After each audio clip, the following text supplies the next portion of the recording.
শুভ দোল পূর্ণিমার অনেক শুভেচ্ছা সকলকে।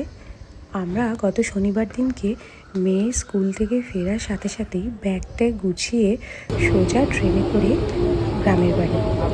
ট্রেনগুলোতে ঘরে ফেরার লোকের এত ভিড় ছিল যে দুটো ট্রেন ছেড়ে কোনো রকমে আরেকটা ট্রেনে করে বাড়ি ঢুকতে ঢুকতে সন্ধে হয়ে গেছিলো।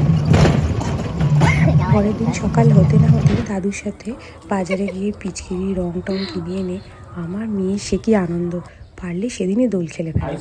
তাই হোক, পরের দিন সকালবেলা ঠাকুরকে আবার গুরুজনদের সব পায়ে আবির দিয়ে সমস্ত কিছু হয়ে যাওয়ার পরে বাচ্চারা দোল খেলতে শুরু করলো।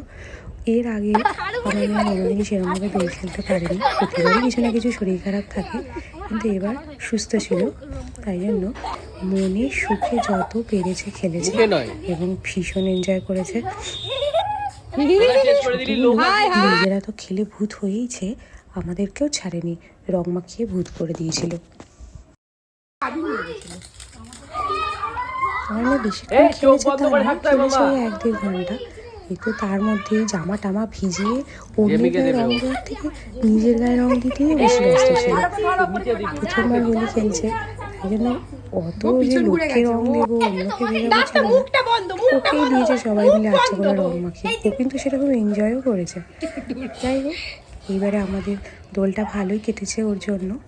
আর আশা করি আপনারাও সবার সাথে মিলেমিশে দোল পূর্ণিমাটা ভালোভাবে উদযাপন করেছেন। সকলে খুব ভালো থাকবেন।